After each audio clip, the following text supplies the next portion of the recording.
Mark. Undiagnosed Shamans. Shamans. It's been a little while since our last podcast. We wanted to come up here and talk about some new stuff today. It's been a half a year, dude. 6 months full. I don't know what happened. A lot of craziness. Time goes by quick. Yep. So what do you got going on today, man? Let me some good stuff here. All right. So today's the 6th of February. Yep. And there just seems to be a lot of negativity in the media overall. And I think the best thing to do is just like turn it off and try to get your media from sources that resonate with your overall level of positivity in your life. So sometimes you got to seek out those positive stories versus just getting the negative stuff when you turn the TV on. So Yeah, agreed. yeah, I think we gotta focus on what we can control and figure out what I have ability to this part of my life that I can control. So my finances, my health. What can I do to secure myself and my family? And I think that should be the focus because the world is going to be falling apart every day anyway. Nothing has changed. So what can I do to build up my own life and my own community? right. Yeah. This stuff out here is way too polarizing. You can't have people being pitted against each other like that. It's not Yeah. good. I wrote a speech during COVID, and I was going to do it with the gentleman. Arthur Bright is his name, or was his. He since passed away. He was going to be somebody who got the COVID shot, and then I was going to be somebody in the speech that did not get the COVID shot. So we were going to try to bring our two talks together and try to meet people in the middle and look for the commonalities and stuff like that. But we never ended up doing it. But I did write it all out. I just haven't shared it with anyone or, yeah. Well, why haven't you shared with anybody? I don't know. I don't maybe I could do a video or something on it. I could read it and then show drawings or something. I don't some kind of. Yeah, that'd be cool. Yeah. I think your words are worth hearing and considering. Definitely won't do anybody any good if you're just stuck on your paper and not being sent to the world. Yeah, it's like putting your light under a basket, not showing your light to the world. It's a good point, dude. I thought that was supposed to be like a metaphor for your soul inside your body, and the basket was your body, but your soul was the light inside of it. Oh. Isn't that what it's supposed to mean? I never looked at it that way. Huh. We're light workers, right? I would say so. Yeah, probably. We're trying to blaze a trail for others to, others to find and enjoy. Yeah. Huh. Light work is a good thing. I think myself as a Christian, light worker has definitely a different connotation than a typical day-to-day folks that are more into aka spirituality or astrology and tarot cards and stuff. For me, it's more like transference of divine energies, if anything. We're being a light in this world. So it's definitely an open interpretation, this type of light worker type stuff, because spirit always comes from one source. It all emanates from the same source. So depends on what kind of lens you want to look at it through, I suppose. Yeah. I was wondering if you wanted to talk about your Reiki experience with me, that when I did a session on you probably 4 years ago, I'm guessing now, or maybe even longer. Yeah, it's been 2019. I thought it was around. Okay, so maybe 6 or 5. It's been a little bit. Yeah. I remember you were doing this Reiki thing at this chiropractor's office. You had your own dedicated space. Yeah. And you had this really big glow light and a table and some really chill music. And it was my very first Reiki session. I didn't know what to expect.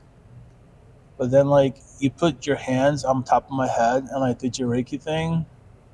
And I was very much like I was traveling in my own mind. I was seeing some things, and it was overall a very peaceful experience. Um, I would say that afterwards, I felt very focused. I have a lot hard time concentrating, so it turns out that my focus was very lasered in on everything. It was wonderful, and that's not even anything has helped me out with, like any kind of medication for concentration hasn't done anything for me. So it's kind of a big deal. I think we should do another session soon, man. Yeah, man. Yeah. Tell me about your more about your Reiki stuff. Like, what do you do with folks in general? Well, been a bit of a dry spell lately with the Reiki, so I'm hoping maybe by mentioning it here in the podcast, some people will find me and be able to utilize my abilities. I have a website called limitlessreiki.com, and what about it? What would you say? That's a pretty cool website, Yeah, it's and chill. It's a chill yeah, website. yeah. Tell me more about like who Reiki is good for. Like, what does it help with generally? I think it benefits anybody and everybody, and everybody can learn to do it too. It's not like I'm something special or anything. I Mm. just took the courses and did the work, but it helps with everything really. Helps your mind, helps your body, helps alleviate some pains in your body, and if you got some depression or something going on in your head, I usually try to do Reiki on people's heads because I feel like it has the most beneficial effect. But Mm. actually, the Reiki goes where it needs to go in the body. So I just figure I just need a contact point. Might as well be someone's head. So I kind of worked from there. And yeah, I had a lady that took a session from me. I basically come to people's houses now and I bring my table with me, so I make it easier for them to be able to have the service, versus them coming Yeah. to me or whatever. So Okay. I worked with this one woman, and she said when I woke her up after she kind of fell asleep during the session. It was on the table, so it was more comfortable than sitting in a chair when you were doing a session with Mm. me. She thought I levitated her off of the Yeah. off of the table. I was like, what? Never heard that before. She's like, yeah, I felt like I was out of my body. And I'm like, oh my God. Yeah, that makes sense. Feeling out of the body, but physically levitating sounds. Maybe she just felt that relaxed that she didn't feel Yeah. like she was in the room anymore. Maybe Maybe she disconnected with her like an astral thing. body, yeah, and like astral projected for a few, Ah, you know, wild, wild. I think it was like an hour and a half session. I think it was. And That's a long yeah. list. That's a long session. She must have really got in the zone. Yeah, I did chakra balancing to start the session off with I use crystal wand and tuning forks, and each fork is tuned to the different chakras. Okay. So I go through eight tuning forks, and the last tuning fork is the soul chakra. Ah, So that's the only difference from the seven chakras that people are usually aware of. interesting. So yeah, so I'm hoping business picks up, and I can help people remotely too. Like if somebody called me from a different country and wanted a session or contacted me via email or whatever, mark at limitlessreiki.com. I could do a remote. It's called distance Reiki, where you send the Reiki to whoever in the world, and they receive it. And you know, Interesting. yeah, most people can't get their heads around that. I can't even get my head around it, and I'm able to, Yeah, do it for people. So sounds trippy. yeah, the energy finds its way. We're all connected, man. I know you believe that too, right? We're all, we're all. Yeah, I think I believe that for sure. Sometimes I have a hard time describing like how I perceive it. It's like we're all like part of a lattice, energetic lattice, and we're all nodes in this lattice, but we're also not necessarily like a separate being either. Mm-hmm. Um, I don't know. I think it probably goes way too deep, which actually, I guess, in the context of this podcast, it does make sense to talk about it, right? Yeah, yeah. We're a deep podcast. Um, so as far as like energetic, as far as like people being connected, I do think in a way we're all one consciousness, but in a way we're all like experiencing ourselves individually within the same collective consciousness. And so not necessarily saying that we're all the same person, but we're all part of the same Collective. meta soul. Um, we're all. I think we're all part of nature. Like I think human beings are connected to the Earth grid, the Earth energetic grid, Yeah. alongside animals. So I really worry about like going to Mars and going to all these other planets. Like how it's going to affect our consciousness when we're over there, because we're going to be outside of our grid. Oh yeah, you have to associate with a new grid, I guess. It's going to like splinter the genome. Huh. Never thought It's about gonna be that. like a new type of human, Martian human.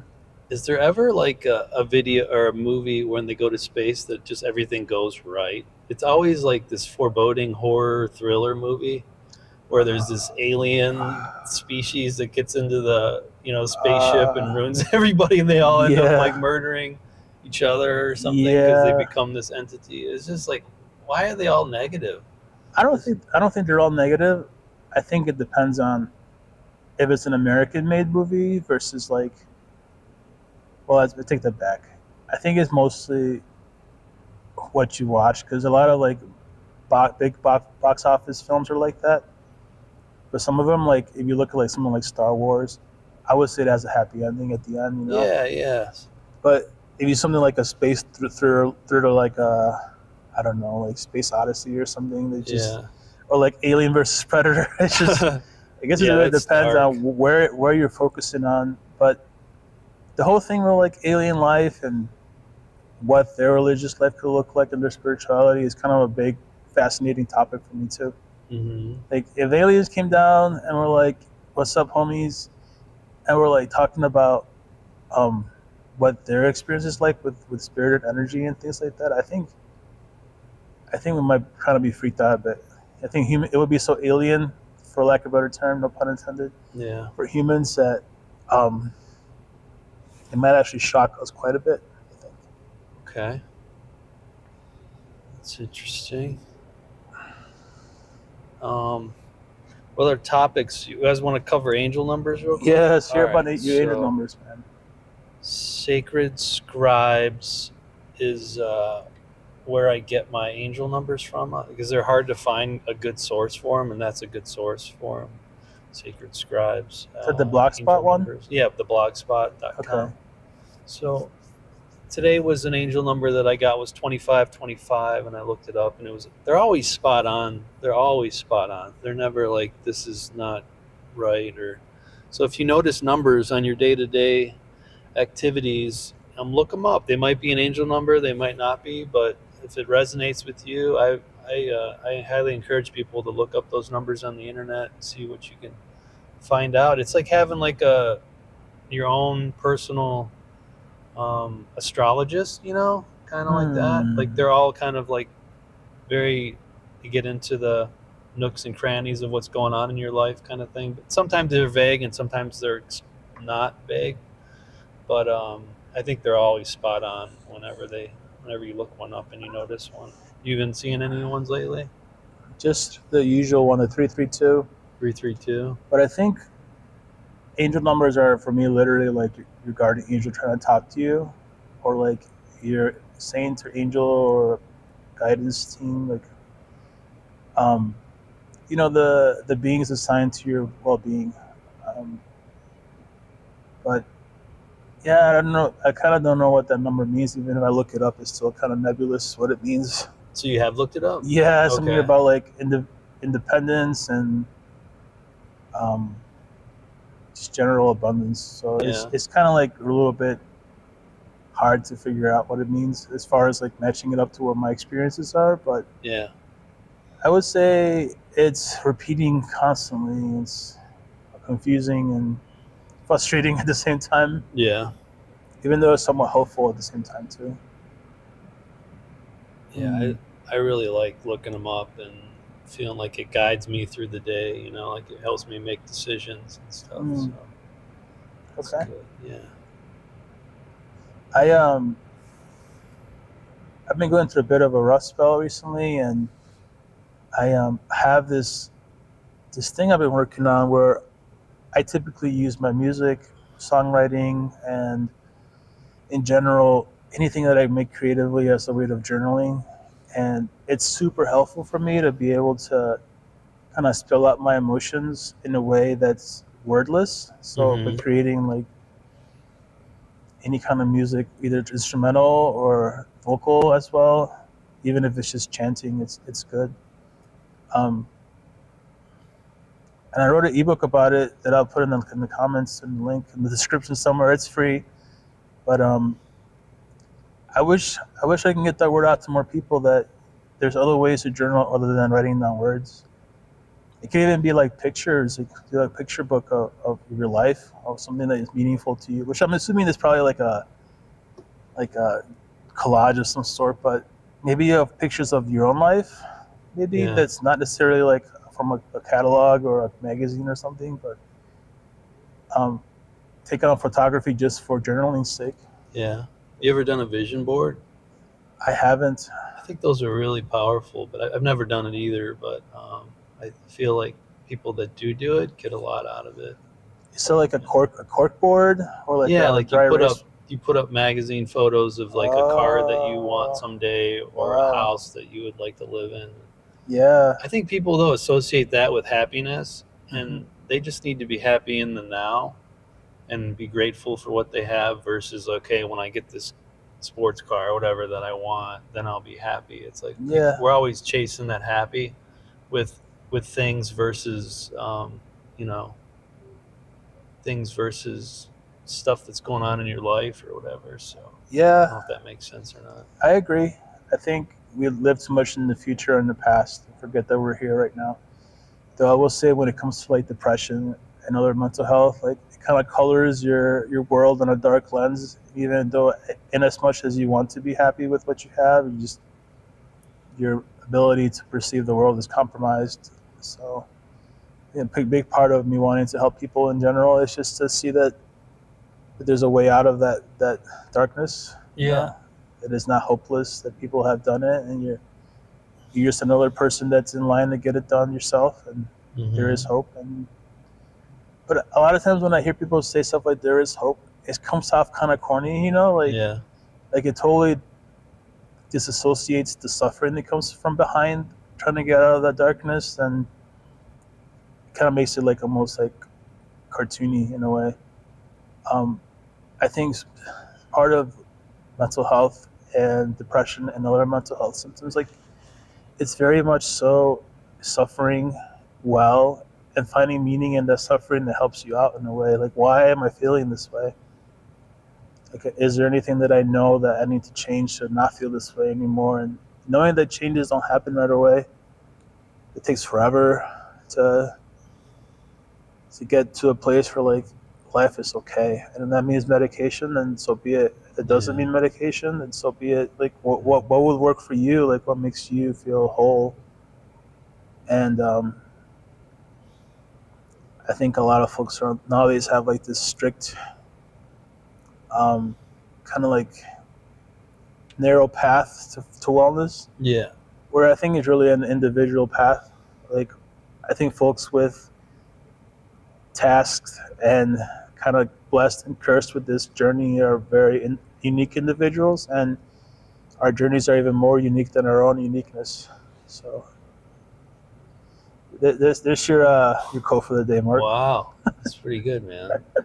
What would you say is the most effective way to battle depression on a on the daily, like something we can do? I think exercise is It critical, but I it don't know. depends on where you're at. I think if you're just starting off and you're like at the bottom of the barrel kind of thing, and you're very much slow in like your deepest darkness, I think having other people advocate for you is the first step forward. Other people lift you up kind of thing. Yeah, Yeah. like if you're just starting off and you're like in a dark place and you don't know your way out, you need other people's support. So, but if you're like in a place like you and I, where like we've been in this system and we've been on our journey for a while, I think finding ways that are meaningful to us and finding things that truly inspiring and meaningful to ourselves, that are aligned to our purpose in this world. So for me, like wanting to help people with music aligns perfectly with me, Mm-hmm. and I want to share that gift, and that brings me joy. Even though I may not be feeling great that day or have like very much doubts that I'll be able to actually help out anybody, just the ability to connect with others and help them out with my own story and my own gifts. I think that itself brings it takes the focus off myself and onto helping other people, and that takes me out of my own darkness, my own head. Yeah. And if you find something that's meaningful to you and meaningful to other people in a way that you're contributing, I think it's a great way forward out Mm-hmm. of that darkness and depression, for sure. Do you think you would benefit from volunteering, maybe like going to senior living places and playing your saxophone or guitar, or getting with a couple other guys and doing that, bringing them live music I think to that would be uplift them and uplift you in the process? that would be interesting. I don't know how that would work. I would prefer to go somewhere like share music with people that are like either in cancer treatment or some sort of like deep illness, physical illness. I think would be cool. To help play music for them or whatever, anything I could share with them like that. Like even Yeah. just spend time with them would be really cool. Just to Yeah. talk. Yeah. But yeah, stuff like that is meaningful. It takes you out of the now. It takes you out of the right now in a way. It brings you to a form of consciousness where you're like more of like it takes you out of this lifetime into more of an eternal state of mind. Mm-hmm. Like everybody lives and everybody dies, and we are eternal in a way. And it takes you out of like the I'm in this life right now to like I am an eternal being kind of state of mind. When you're Okay. helping other people, especially when they're dying like that, Yeah. or they're struggling through something to heal through out of a deep illness. I think It sounds like you might be a good hospice volunteer, dude. Bringing uh, music maybe. to like a hospice. Yeah, Uh, I'm just trying to get my life together as far as like just where I'm at. Be more like the 332 number being more independent would be really helpful for me right now, and I wonder how that would fit into like my whole vision. Be able to give to others away like my gifts in like a charitable way. mm-hmm. That's a good idea though. I'll have to think about that. Yeah. Volunteering is very powerful. To Yeah. give back to the community on a weekly basis Huh. is Okay. something I've been doing for a while now, and yeah, I think everyone should take a day from their schedule and at least volunteer for 4 hours, maybe, and then maybe 8 hours if you can do that somewhere that resonates with you, and doing something that also resonates with you. So Yeah. for me, it was doing Reiki at the hospitals. Huh.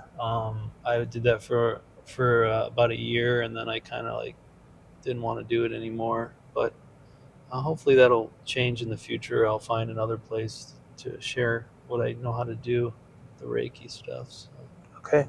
yeah, That's awesome, man. yeah, I can see you doing a hospice thing though, man. That's powerful. Bringing music to somebody when they're, in the Yeah. throes of it. I wonder how I would connect. Like, I wonder how it would affect me too. Because if you're just with somebody in their last few weeks of their life, Mm-hmm. what effect would that have on me? Like, if I'm looking forward to seeing them one week and they're not there anymore, Oh yeah. I wonder Well, how that would impact me. Because I would probably be either really really devastated or really like relieved that they're mm-hmm. not in pain anymore. Yeah. So it's really a kind of a weird like coin toss to how I would react to that. My Interesting. ex-father-in-law, I had to go to hospice and watch him like go through the phases of, crossing over. And it was rough, dude. I cried a lot in the room there, and I felt bad because, he could see me crying, and Yeah. I don't know, I just couldn't control myself. I was like, this is kind of a sad situation, and it just really affected me. But I could Something. see how that could probably bother you too. Yeah, something you cared about him. Yeah. Hmm. He was a good guy. It's a good dude. What else you got for the listeners today? That's all I got, man. Oh, you went through all of it? Yeah, Oh, I think this nice. last one I'm gonna wait till Okay. our next session, next episode. Okay. Yeah. Yeah. Thanks everybody for listening, and Yeah. let us know what you think in the comments. We'd love to hear from you, and yeah, thanks so much for having us. Yeah. Peace out, everybody.